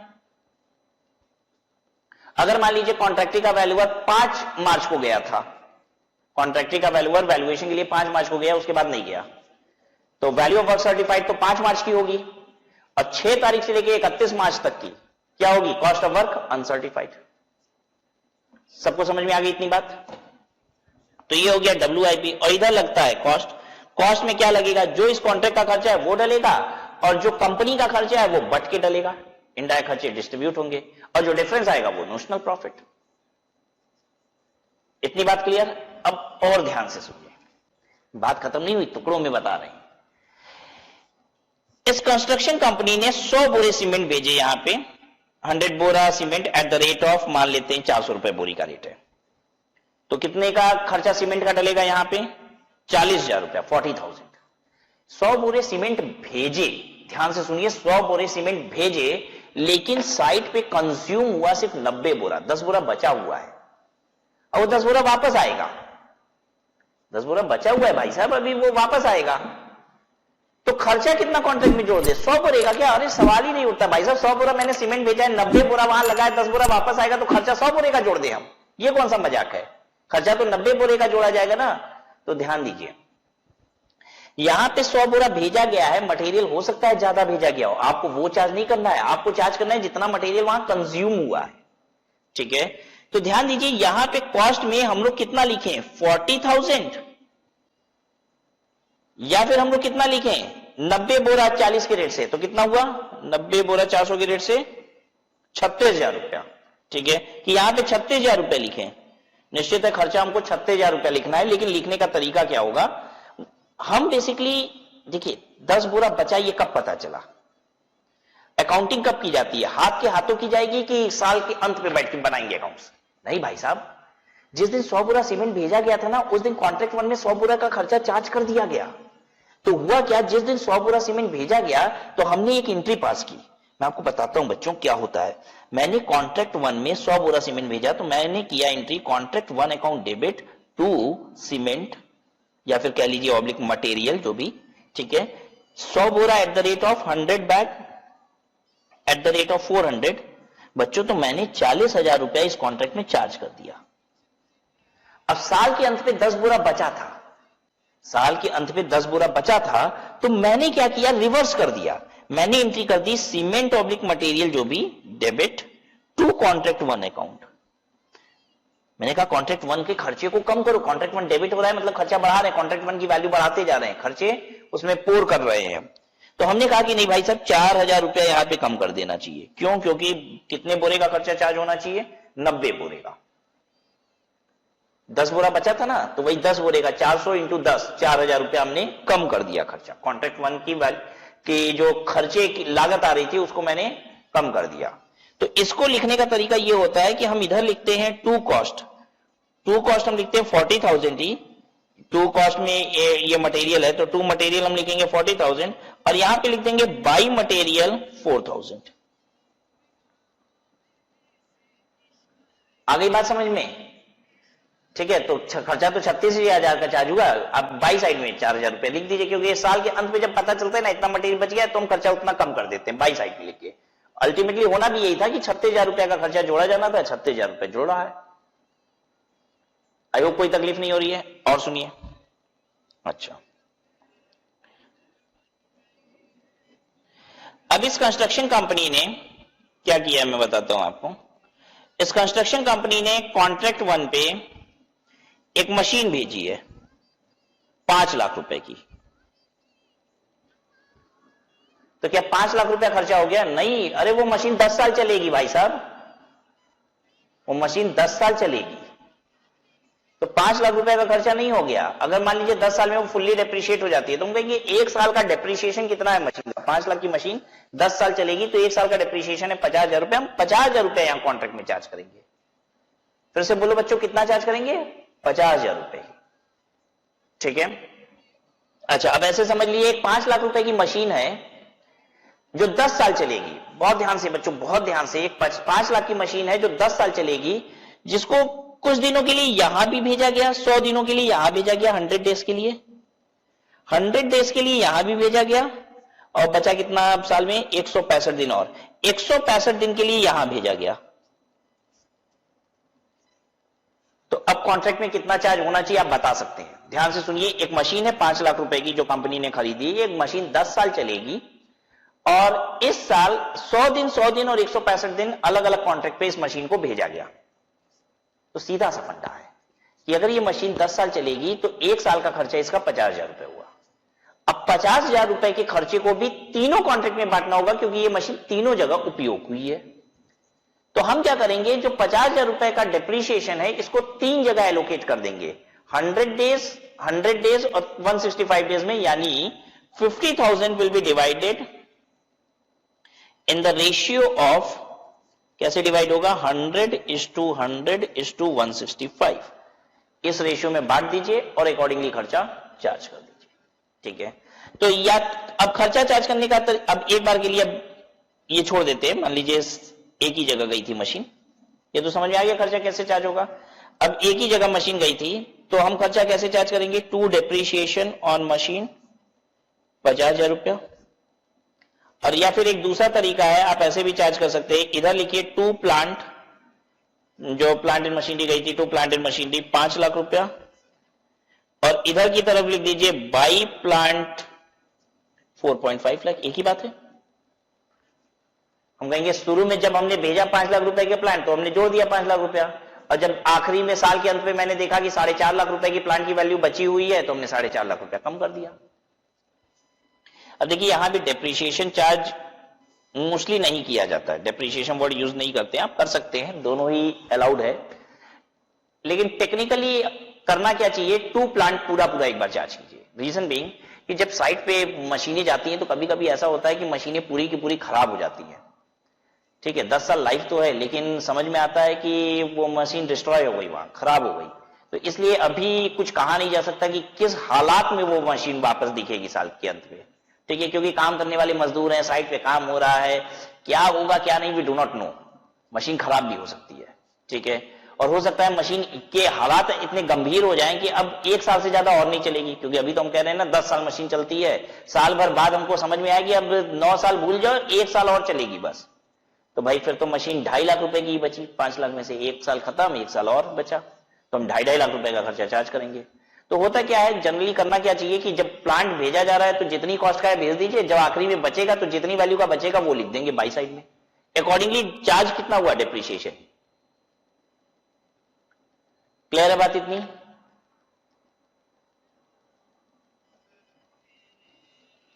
ठीक है, और बताइए आप। अब जैसे मान लीजिए साइट पे हम बताते हैं, कॉन्ट्रैक्ट 1 वाली साइट पे लेबर का पेमेंट हो चुका है 50,000 रुपए का, साइट 1 का ही बता रहे हैं, कॉन्ट्रैक्ट 1 का लेबर का पेमेंट हो चुका है 50,000 रुपए का, और 10,000 रुपए की लेबर पेमेंट बाकी है, तो खर्चा कितना है, 10,000 रुपए की लेबर पेमेंट आउटस्टैंडिंग है, तो खर्चा कितना है, तो ऑब्वियसली आप खर्चे में चार्ज कीजिएगा 60,000 रुपए, 60,000। लेबर का खर्चा कितना चार्ज करेंगे, 60,000, राइट। अच्छा, अगर मान लीजिए ऐसा केस आता है कि लेबर की पेमेंट हो चुकी है 50,000 रुपए की, जिसमें से 10,000 रुपए का एडवांस पेमेंट हो चुका है लेबर को, भाई साहब 50,000 की पेमेंट हुई है तो उसमें 10,000 रुपए का एडवांस हो चुका है, तो यानी लेबर का खर्चा गिरा अभी तक कितने का है, 40,000 रुपए का, 10,000 तो एडवांस दिला गया है ना लेबर को। ठीक है, तो खर्चा कितने का हुआ होगा अभी तक, 40,000 रुपए का, 40,000 रुपए ही चार्ज होगा। क्लियर है? आई होप सबको कॉन्ट्रैक्ट अकाउंट समझ में आ गया, एकदम पूरा ढांचा मेरे दिमाग में बैठ चुका है। बाई साइड में हम WIP लिखते हैं, इधर हम खर्चे लिखते हैं, और अगर कोई खर्चा कम करना है तो वो बाई साइड में लिख के कम कर देते हैं। ठीक है, जैसे मटेरियल भेजा हमने, कुछ बच गया, बाई साइड में लिख देंगे। ठीक है, लेबर वगैरह के केस में भाई जितना खर्चा लगा है वो लिखना है हमको, ऑब्वियस सी बात ये है, पेमेंट ज्यादा या कम हो सकता है, अकॉर्डिंगली हमें खर्चा चार्ज करना है। ठीक है, फिर कुछ इनडायरेक्ट खर्चे होते हैं, वो बांट के हमको डालने होंगे, फिर जो डिफरेंस बच गया वो नोशनल प्रॉफिट है, वो कॉस्टिंग PL में जाएगा। उसको हम नोशनल क्यों कहते हैं, कारण ये है कि भैया एक्चुअल प्रॉफिट तो तब पता चलेगा जब कॉन्ट्रैक्ट पूरा हो जाएगा, क्योंकि अभी कॉन्ट्रैक्ट पूरा नहीं हुआ है तो हम तो अंदाज के बेसिस पे प्रॉफिट निकाल रहे हैं अभी, राइट। आइए कॉन्ट्रैक्ट कॉस्टिंग, और एक बार प्लेन रीडिंग ले लेते हैं जल्दी से। Contract costing is a form of specific order costing. I have told you this is an specific order costing where job undertaken is relatively large. यहाँ पे काम बड़ा होता है, जहां पे काम छोटा होता है ना, स्पेसिफिक ऑर्डर है लेकिन काम छोटा है, वहां पे लगती है जॉब एंड बैच कॉस्टिंग। यहां पे जॉब बड़ा होता है तो यहां लगती है contract costing, and normally takes period longer than 1 year to complete, longer than 1 year to complete लगता है। Contract costing is usually adopted by contractor engaged in any type of contract like construction of building, road, bridges, erection of tower, setting up of plant, etc. ठीक है, contract costing has the following distinct features. The major part of the contract of the work in connection with each contract is ordinarily carried out at the site of the contract. Contract costing में बड़ा feature क्या है कि ज्यादातर cases में ये काम कहां पे होता है, जो कॉन्ट्रैक्टिव होता है उसी की जगह पे होता है, क्योंकि इतना बड़ी चीज तैयार होने जा रही है कि उसको कैरी तो ही ना करें, और बिल्डिंग तो वैसे भी जगह पे ही बनेगी, ठीक है, तो वो कॉन्ट्रैक्टिंग के पास ही बनती है। The bulk of the expense incurred by the contract considered as direct, ज्यादातर खर्चे उसके डायरेक्ट ही होते हैं क्योंकि उसी साइट की वजह से ही खर्चे लग रहे हैं। Indirect expenses mostly consist of office expenses, stores and works. Indirect खर्चे भी कुछ होंगे जो ऑफिस से रिलेटेड खर्चे, जो उसकी कंपनी से रिलेटेड खर्चे हैं, ठीक है, जो हर कॉन्ट्रैक्ट में की वजह से लग रहे हैं, वो खर्चे बांटे जाएंगे, वो इनडायरेक्ट खर्चा है। A separate account is usually maintain for each contract, her contract का अलग खाता, ये मैंने बताया आपको, हर कॉन्ट्रैक्ट का अलग खाता। Number of contract undertaken by the contractor at a time is usually few, बहुत ज्यादा कॉन्ट्रैक्टर ले भी नहीं सकता क्योंकि बड़े बड़े कॉन्ट्रैक्ट होते हैं ना, बहुत लंबे समय में कंप्लीट होते हैं, ठीक है, इसमें बेसिकली पेनाल्टी क्लॉजेस भी लगाता है कॉन्ट्रैक्टिंग, कहता है देखो समय के अंदर कंप्लीट नहीं होगा तो हम पैसे काट भी लेंगे, तो इसलिए कॉन्ट्रैक्टर बहुत ज्यादा कॉन्ट्रैक्ट लेता भी नहीं है। हाँ, लेकिन जितने भी लेगा सभी कॉन्ट्रैक्ट के अलग अलग खाते बनाए जाएंगे। The cost unit in contract costing is the contract itself. यहां पे कॉस्ट यूनिट क्या है, जैसे यूनिट कॉस्टिंग अभी तक हम लोग कर रहे थे, तो वहां पे कॉस्ट यूनिट क्या होती थी, एक पर्टिकुलर यूनिट, एक यूनिट कितने का बना। यहां पे कह रहा है कि कॉस्ट यूनिट ही क्या है, पूरा कॉन्ट्रैक्ट की कॉस्ट यूनिट है, मतलब यहां पे लागत पूरे कॉस्ट की निकाली जाती है। किसी ने अगर मुझे कॉन्ट्रैक्ट दिया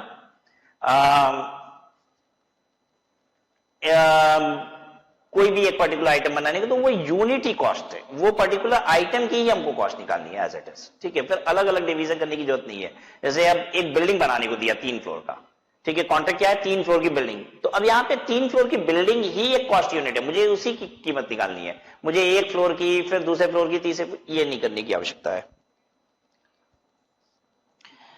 A contract takes longer period to complete and the result of the contract can be known only after the completion of the contract. Obvious सी बात है कि मुझे result, the actual profit is known only after the contract completion. To have a better control over the contracting cost, it is necessary to have an idea of profitability of contract at regular interval or at least in a year.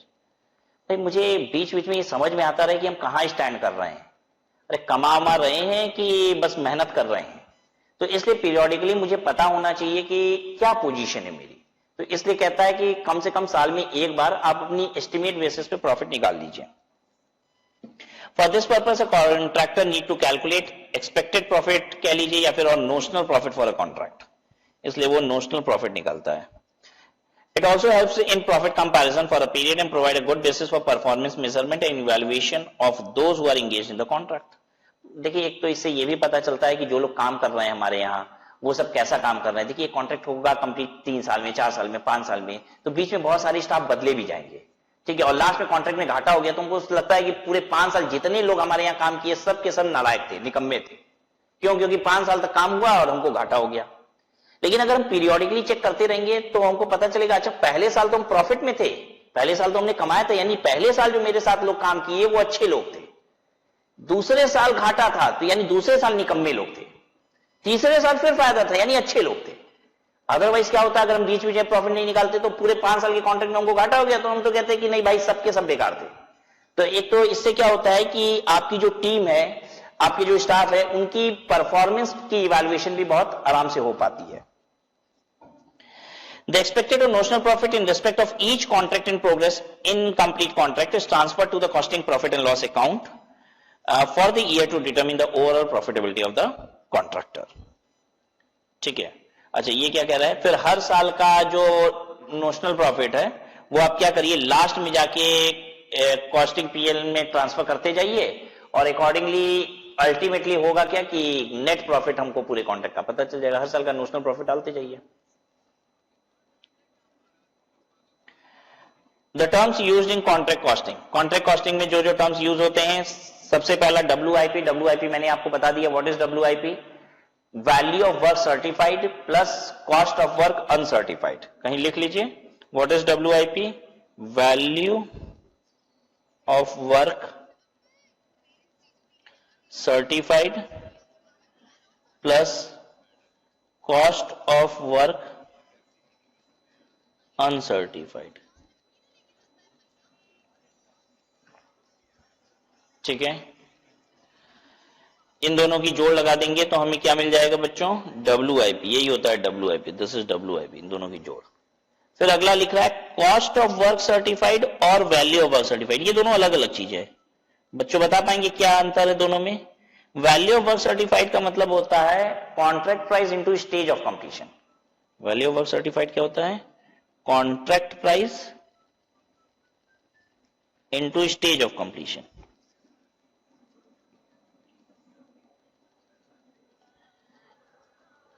Basically मतलब ये हो गया cost value of work certified का कि कितने value का काम हो चुका है, ठीक है, ये सेलिंग प्राइस के टर्म्स में है, ठीक है। और कॉस्ट ऑफ वर्क सर्टिफाइड क्या है? जो काम हो चुका है उसकी कॉस्ट, लागत, ठीक है। जो काम हो चुका है उसकी सेलिंग प्राइस क्या है? वो वैल्यू है ऑफ वर्क सर्टिफाइड हो गया, क्योंकि ये कॉन्ट्रैक्ट प्राइस तो सेलिंग प्राइस हो गई ना, मतलब फाइनल कितने में ये कॉन्ट्रैक्ट बिकेगा, पैसे समझ लीजिए, ठीक है। तो उसका परसेंटेज लगाते हैं तो सीधे सीधे ये सेलिंग प्राइस पे आ गया। तो जितने रुपए का काम हो चुका है, जो कॉन्ट्रैक्टी ने वैल्यू किया है, जो कॉन्ट्रैक्टी के वैल्यूअर ने वैल्यूएशन की है, जितने रुपए के काम की उसने वैल्यूएशन की है और जो वैल्यूएशन की है वो है वैल्यू ऑफ वर्क सर्टिफाइड। लेकिन उतने ही वैल्यूएशन की जो एक्चुअल में लागत लगी है कॉन्ट्रैक्टर के द्वारा, उसे कहा जाता है cost of work certified.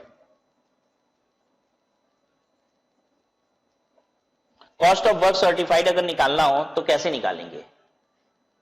Cost of work certified, भाई पूरे साल भर का खर्चा ले लीजिए, उसमें से माइनस कर दीजिए जितना अभी वैल्यूएशन नहीं किया है कॉन्ट्रैक्टी के वैल्यूअर ने, तो cost of work to date में से घटा दीजिए कॉस्ट ऑफ वर्क अनसर्टिफाइड। अब ये दो चीज और घटा रहा है, मतलब ब्रैकेट के अंदर ये तीन आइटम घटा रहा है ना, तो ये item material in hand and plant and site क्यों घटा रहा है, मैं आपको समझाता हूं। देखिए हम लोग करते क्या है, यहां जब कॉस्ट लिखते हैं तो पूरा खर्चा लिख देते हैं साल भर का। फिर हमने बताया था ना कि मटेरियल अगर साल के अंत में बच गया तो हम यहाँ पे लिखते हैं मटेरियल साइड कितने का बचा। यहां कॉस्ट में तो प्लांट का पूरा खर्चा लिखा है, तो जितनी की प्लांट बच गई वो भी हम इधर ही लिखते हैं प्लांट एट साइट, ठीक है। तो एक्चुअल में खर्चा होता क्या है? एक्चुअल में खर्चा होता है कि जितना खर्चा लगा उसमें से ये दोनों माइनस कर दीजिए, तब एक्चुअल खर्चा हुआ। तो cost of work to date का मतलब ही यही है वैसे तो, सच पूछिए तो, कि जितना लगा माइनस जितने का खर्चा अभी नहीं लगा, जो साल के अंत में पता चल गया कि मटेरियल और मशीन ये सब इतने की नहीं लगी है, वो हटाने के बाद ही खर्चा है। तो हम तो ये सब बोलते भी नहीं है, हम तो सीधे बोलते हैं कि भैया ये घटाए बिना इसमें से तो खर्चा ही नहीं पता चला। ये तो कैलकुलेशन की बात कर रहा है, टेक्निकली सोचिए तो खर्चा है ही कितना। 100 बोरा सीमेंट भेजे तो 4 बोरा बच गया, तो 96 बोरा सीमेंट ही तो खर्चा है। तो वो यही कह रहा है कि जितना 100 बोरा माइनस यहां पे फिर कह रहा है 4 बोरा कर दो। हम नहीं बोलते ये सब, हम कहते हैं बस घटाने वाली चीज एक ही है, इसमें से खर्चे में से आप अनसर्टिफाइड घटा दीजिए, अनसर्टिफाइड की कॉस्ट घटा दीजिए तो सर्टिफाइड की कॉस्ट पता चल गई, ठीक है। क्योंकि जितना खर्चा अभी तक लगा है वो किसके लिए लगा है, जितना हमने सर्टिफाई कराया वो काम है, जो अनसर्टिफाइड है वो काम का खर्चा है, और क्या। तो अनसर्टिफाइड काम का खर्चा हटा दीजिए तो सर्टिफाइड काम का खर्चा पता चल जाएगा। What is cost of work uncertified? अरे भैया कॉस्ट ऑफ वर्क अनसर्टिफाइड क्या होगा? जितना खर्चा लगा है उसमें से सर्टिफाइड खर्चे का खर्चा हटा दो, सर्टिफाइड खर्चा हटा दो, ठीक है। अब उसमें ये कह रहा मटेरियल हटा दो, प्लांट एट साइट हटा दो, अरे वो तो स्वाभाविक सी बात है, वो तो हम वैसे भी कहते हैं कि इसमें से हटाएंगे तभी वो खर्चा एक्चुअल पता चलेगा। कॉस्ट कहलाएगी क्या? 100 बोरे में से 4 बोरा बचा है तो वो 4 बोरा तो माइनस करना ही पड़ेगा, तो जो मटेरियल और प्लांट बचा है वो तो हटाएंगे तभी खर्चा सही होगा। तो इसमें से ये दोनों माइनस करके तो हम खर्चे को सही कर रहे हैं। फिर इसमें से सर्टिफाइड का खर्चा हटाएंगे तो अनसर्टिफाइड का खर्चा पता चल जाएगा, ठीक है। प्रोग्रेस पेमेंट, प्रोग्रेस पेमेंट क्या होती है? प्रोग्रेस पेमेंट का मतलब होता है आज की तारीख में कितना पैसा देना बाकी है। हिंदी में लिखो, लिखो प्रोग्रेस पेमेंट के आगे, इतनी अंग्रेजी कम समझ में आएगी, लिखो सिंपल भाषा में एकदम, आज की तारीख में कितना पैसा कॉन्ट्रैक्टर को देना बाकी है। लिखिए लिखिए, सब कुछ जैसे बोल रहा हूं बिल्कुल वैसे लिखिए, तभी पढ़ाई पूरी होगी। आज की तारीख में कॉन्ट्रैक्टर को कितना पैसा देना बाकी है। अब आइए मैं एग्जांपल से इस बात को समझाता हूं। देखो कॉन्ट्रैक्ट था 50 लाख रुपए का, ठीक है। हर 15 तारीख को वैल्यूएशन होती है, 15 अप्रैल को वैल्यूएशन हुई 20% की, ठीक है। और रिटेंशन मनी है, रिटेंशन होता है यहां पे 10%, 10% पैसा रोक लिया जाता है। तो अगर 15 अप्रैल को 20% की वैल्यूएशन हुई तो यानी वर्क सर्टिफाइड कितना था, WC लिख दें वर्क सर्टिफाइड को।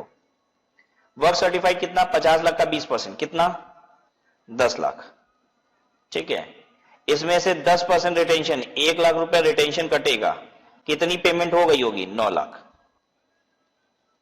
9 लाख पेमेंट यहां पे हो चुकी है। अब 15 मई को इसके बाद वैल्यूएशन होगी। हर महीने की 15 तारीख को कॉन्ट्रैक्टी का वैल्यूअर वैल्यू करने जाता है। इस दिन वो कहता है कि 30% काम हो चुका है, तो वर्क सर्टिफाइड यानी कितना है, 15 लाख रुपया। जल्दी बोलो, होगा कि नहीं? 50 लाख रुपए का 30%, 15% वर्क सर्टिफाइड। अब भाई 15 लाख रुपए वर्क सर्टिफाइड, 10% तो रोका भी जाएगा पैसा, 1.5 लाख रुपया रोक लीजिए, 1.5 लाख रुपया रिटेंशन। 1.5 लाख रुपया रिटेंशन यानी देना कितना है, 13.5 लाख रुपया। ठीक है, अब 15 अप्रैल को हम बोलेंगे प्रोग्रेस पेमेंट कितना है, 9 लाख रुपया। ठीक है, अब दे देंगे तो प्रोग्रेस पेमेंट नील हो गई। 15 तारीख को देने के पहले प्रोग्रेस पेमेंट थी 9 लाख रुपया, देने के बाद नील हो गई, खत्म हो गई। अब 15 मई को प्रोग्रेस पेमेंट क्या है, 13.5 लाख रुपया और देना है। सवाल ही नहीं उठता भाई साहब, 13.5 लाख रुपया मत और दे देना। ठीक है, क्यों? क्योंकि काम 30% और थोड़ी ना एक्स्ट्रा हो गया है, काम 20% के बाद 10% और हुआ है, कुल मिलाकर 30% काम हो गया है। पहले 10 लाख का काम हो चुका था, अब टोटल 15 लाख का काम है अभी तक का मिला के। तो अभी तक का मिला के ना काम हम बता रहे 15 लाख का हुआ है, तो अभी तक की पेमेंट भी हटा के बैलेंस पेमेंट दोगे आप। ठीक है, तो 13.5 लाख रुपए में से 9 लाख रुपए ऑलरेडी पेड घटाएंगे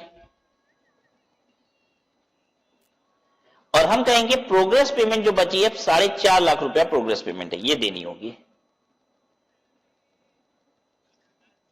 इसे कहा जाता है प्रोग्रेस पेमेंट। आया समझ में कि नहीं?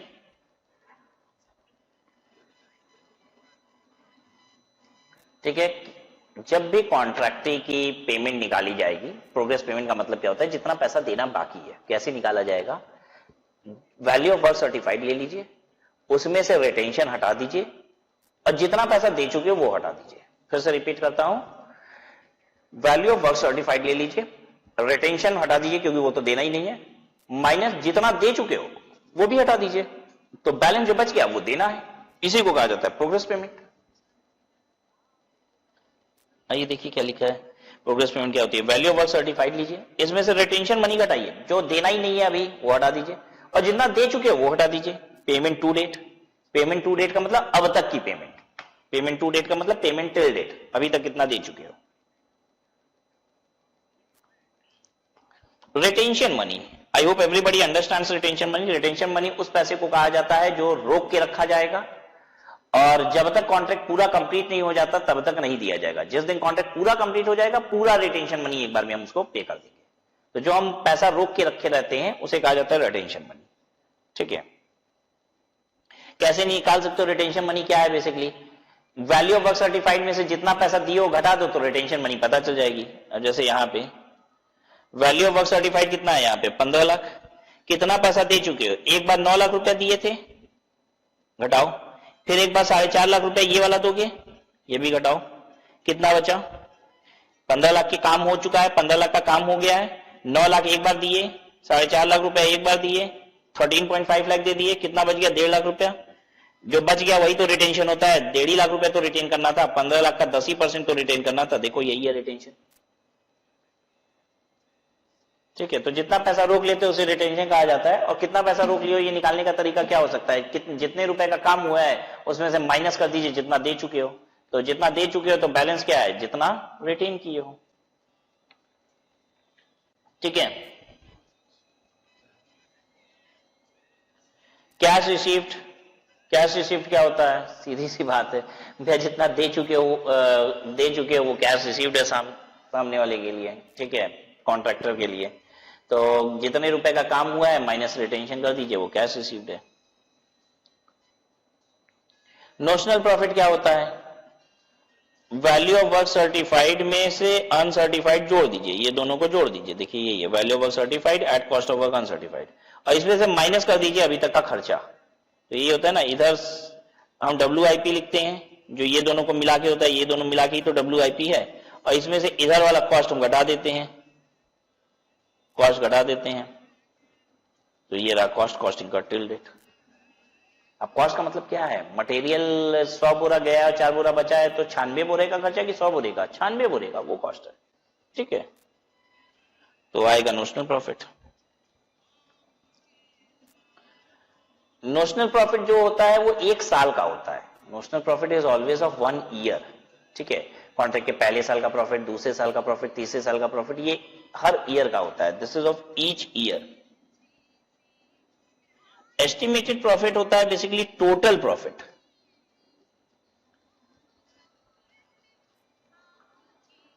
मैं समझाता हूं।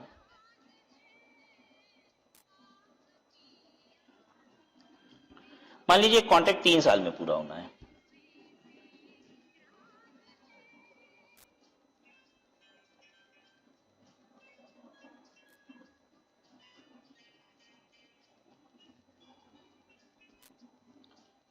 ये पहला साल, ये दूसरा साल और ये तीसरा साल।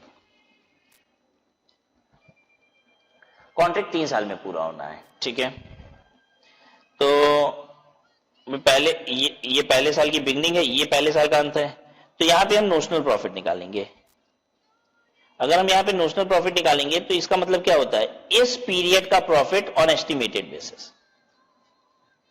लेकिन अब यहीं पे हम अगर निकाल दें एस्टिमेटेड प्रॉफिट, तो एस्टिमेटेड प्रॉफिट का मतलब पता है क्या होगा, इसका मतलब क्या होगा, एस्टिमेटेड प्रॉफिट अगर हम निकाल दें तो इसका मतलब होता है ये पूरे पीरियड का प्रॉफिट, ये पूरे पीरियड का प्रॉफिट। यहां और कैसे निकलता है ये देखिए, नोशनल प्रॉफिट निकालने का तरीका है अभी तक की WIP में से माइनस कर दीजिए अभी तक का खर्चा। एस्टिमेटेड प्रॉफिट निकालने का तरीका ये होता है पूरे कॉन्ट्रैक्ट प्राइस में से अभी तक का जितना खर्चा लगा है वो एक्चुअल ले लो और आगे जो लगेगा उसका एस्टिमेशन ले लो। जो आगे लगेगा उसका एस्टिमेशन, पूरे कॉन्ट्रैक्ट 50 लाख के कॉन्ट्रैक्ट में से जितना लग चुका है वो माइनस कर दो, जितना लगेगा अंदाज पे वो आप माइनस कर दो, तो एस्टिमेटेड प्रॉफिट आ जाएगा, ठीक है। तो फिर से मैं रिपीट करता हूं, एस्टिमेटेड प्रॉफिट अगर मैं यहां पे निकालूंगा तो कैसे निकालूंगा, मैं यहां तक का एक्चुअल खर्चा लूंगा और आगे 2 सालों का एस्टिमेटेड खर्चा घटा दूंगा पूरे कॉन्ट्रैक्ट प्राइस में, तो आ जाएगा एस्टिमेटेड प्रॉफिट। अब यहां पे अगर एस्टिमेटेड प्रॉफिट निकालना हो तो क्या करेंगे, अगेन मतलब वही है, पूरे कॉन्ट्रैक्ट प्राइस में से अब यहां पे अगर हम निकाल रहे हैं तो हमको 2 सालों का एक्चुअल खर्चा पता चल गया, तो अभी तक का एक्चुअल खर्चा ले लेंगे, आने वाले पीरियड का एस्टिमेटेड खर्चा घटा देंगे, ठीक है। अब यहां पे एस्टिमेटेड प्रॉफिट निकालेंगे ही नहीं, यहां कोई एस्टिमेटेड प्रॉफिट नहीं होता बच्चों, कभी मत कह देना तीसरे साल पे भी एस्टिमेटेड प्रॉफिट निकालेंगे। क्यों?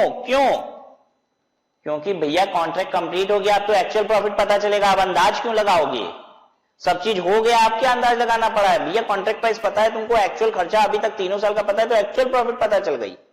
तो एस्टिमेटेड प्रॉफिट जब तक कॉन्ट्रैक्ट कंप्लीट नहीं हो जाता तब तक निकाला जाता है, जब तक कॉन्ट्रैक्ट कंप्लीट नहीं हो गया तब तक आप निकाल सकते हैं। उसमें करना क्या होगा कि कॉन्ट्रैक्ट प्राइस में से अब तक का एक्चुअल खर्चा और आने वाले समय का एस्टिमेटेड खर्चा घटा दीजिए, एस्टिमेटेड प्रॉफिट आ जाएगा। जबकि नोशनल प्रॉफिट ऐसा नहीं है।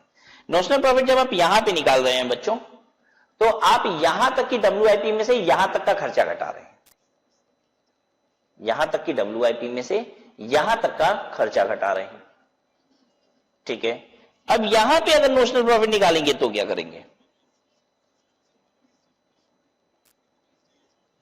अगर हम यहां पे नोशनल प्रॉफिट निकालेंगे तो क्या करेंगे, हम क्या लेंगे, इतने पीरियड की WIP लेंगे। ध्यान दीजिएगा, इतने पीरियड की WIP में से अभी तक का इतने पीरियड तक का खर्चा घटाएंगे। दूसरे साल की नोशनल प्रॉफिट सिर्फ दूसरे साल को रिप्रेजेंट करेगी, ठीक है। उसमें क्या होगा, सिर्फ दूसरे साल की WIP में से सिर्फ दूसरे साल का खर्चा घटेगा। तो अब लेकिन WIP तो होती है क्यूमुलेटिव, तो अब दूसरे साल क्या होगा, सेकेंड ईयर में। सेकेंड ईयर में हम यहां लिखेंगे बाई क्लोजिंग WIP, जो साल के अंत पे WIP है। इधर लिखेंगे टू कॉस्ट, कॉस्ट कौन सा होगा, सिर्फ सेकेंड ईयर का, सिर्फ सेकेंड ईयर का। लेकिन WIP तो क्यूमुलेटिव होती है, तो पहले साल की WIP को हटाना पड़ेगा उसमें से, तो हम यहां लिखते हैं टू ओपनिंग WIP। देखिए पहले साल में ये सब नहीं लफड़ा है, पहले साल में तो हम लिखेंगे बाई WIP और to cost, by WIP to cost. लेकिन अगले साल की जब नोशनल प्रॉफिट निकालनी होगी और हम भाई WIP लिख देंगे, तो WIP हमने बताया क्यूमुलेटिव होता है, तो वो तो 2 साल की WIP हो जाएगी। तो अब क्या करते हैं, 2 साल से 1 साल की WIP सिर्फ करने के लिए, सिर्फ इस पीरियड की WIP करने के लिए क्यूमुलेटिव WIP, यहां तक की WIP में से हम यहां तक की WIP घटा देते हैं। तो क्लोजिंग WIP यानी till date WIP cumulative minus opening WIP यानी पिछले साल तक की WIP घटा दीजिए, ठीक है।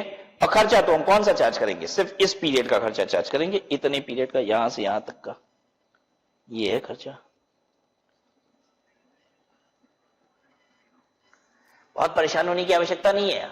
अगर 60% 70% भी दिमाग में जा रहा है ना, तो प्रैक्टिकल प्रॉब्लम में सारी कहानी समाप्त कर देंगे, जितनी कंफ्यूजन है वो भी दूर हो जाएगी, क्योंकि जब प्रैक्टिकली करेंगे हम तो और क्लियरिटी आएगी, ठीक है।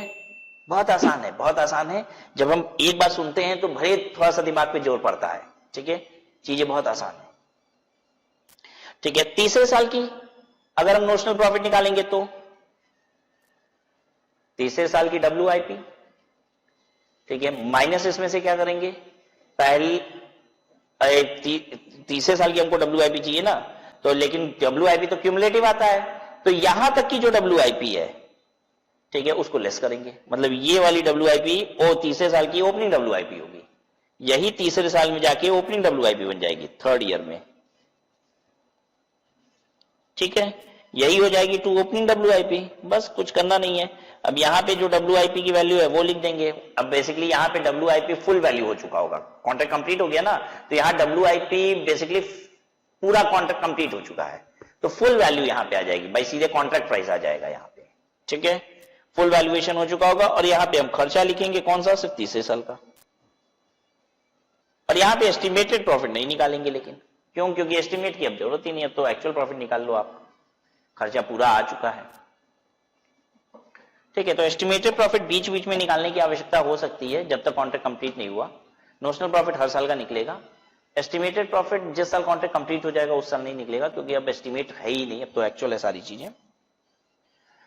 तो एक बात आपके दिमाग में ये आ गया होगा कि एस्टिमेटेड प्रॉफिट आप चाहे कभी भी निकालो, पहले साल के अंत पे निकालो, दूसरे साल के अंत पे निकालो, कभी भी निकालो, वो निकालते हैं आपको टोटल प्रॉफिट, वो निकालते हो पूरे कॉन्ट्रैक्ट का प्रॉफिट। लेकिन जब नोशनल प्रॉफिट निकालते हो तो जिस साल के अंत पे निकालते हो बस उस साल का होता है। पहले साल के अंत पे निकालते हो तो पहले साल का होता है, दूसरे साल के अंत पे निकालते हो तो 2 सालों का नहीं होता, दूसरे साल का होता है। तीसरे साल के अंत पे निकालते हो तो 3 सालों का नहीं होता, तीसरे साल का होता है, ये ध्यान रखना है। लेकिन एस्टिमेटेड प्रॉफिट ऐसा नहीं है, पहले साल के अंत पे भी सारे सालों का मिला के, दूसरे साल के अंत पे भी सारे सालों का मिला के, टोटल है, टोटल है, ठीक है।